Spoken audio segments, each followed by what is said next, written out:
5 ans après le dernier sommet des chefs d'État de la Communauté économique et monétaire de l'Afrique centrale, sous la présidence du président Paul Biya, alors nouveau président en exercice de l'organisation sous-régionale, la capitale camerounaise Yaoundé accueille une nouvelle fois le 15e sommet des leaders des pays de la zone CEMAC.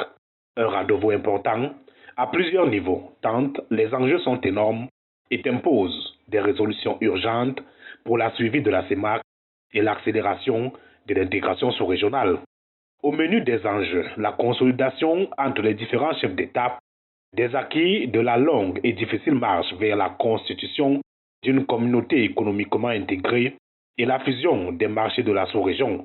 Ensuite, il importe de réagir vigoureusement au nouvel environnement créé par le conflit en Europe de l'Est en adoptant des mesures stratégiques et opérationnelles. L'enjeu majeur est de préserver la sécurité alimentaire et de mettre en place des conditions de reprise d'une croissance économique forte, inclusive et durable. Au plan institutionnel, ce sommet est appelé à désigner de nouveaux responsables à la tête des institutions, organes, institutions spécialisées et agences d'exécution de la CEMAC. Il est par exemple à noter que tout le gouvernement de l'Union économique de l'Afrique centrale, en abrégé UAC, devrait être renouvelé. Les mandats du président de la commission de la CEMAC, de la vice-présidente et de 4 commissaires étant échus, leurs postes devraient être pourvus. Les chefs d'État pourraient également être amenés à procéder aux nominations du vice-gouverneur, du secrétaire général et des 3 directeurs généraux de la Banque des États de l'Afrique centrale, BEAC.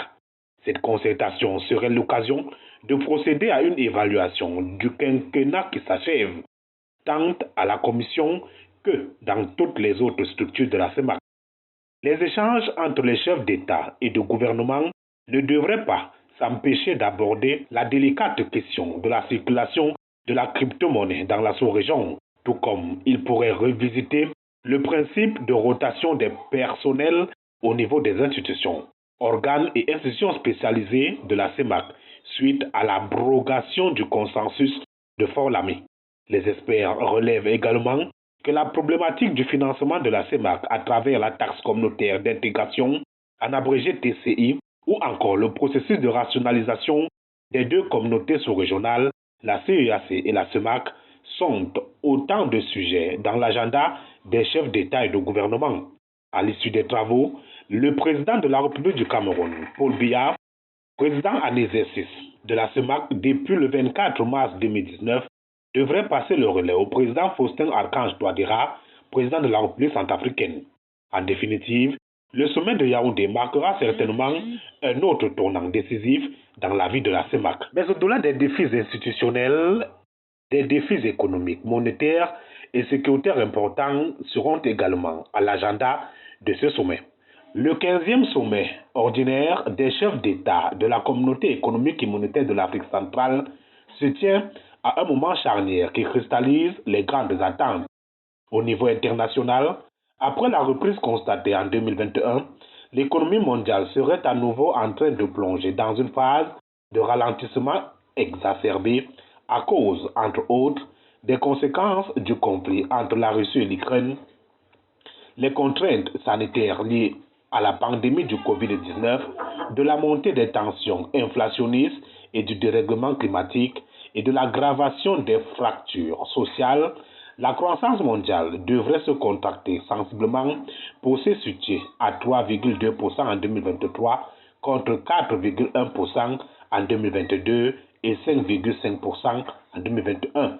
En zone CEMAC, la conjoncture et les perspectives à court terme devraient inciter les investisseurs à s'intéresser aux opportunités qui se présentent. Le taux de croissance devrait s'établir à 3,3% en 2023 contre 3,5% en 2022. Cette prévision de croissance s'explique par l'effet conjugué de la bonne évolution des thèmes de l'échange et la bonne tenue des secteurs clés des économies sous-régionales. Cette dynamique devrait engendrer une embellie au plan monétaire avec à la fois la maîtrise des tensions inflationnistes, une amélioration du taux de couverture extérieure de la monnaie et un léger accroissement des réserves de change. Au plan sécuritaire, la sous-région demeurent confrontés à la menace terroriste de Boko Haram dans la zone du lac Tchad, à la piraterie maritime dans le golfe de Guinée, à la criminalité transfrontalière ainsi qu'aux crises sociopolitiques dans certains États.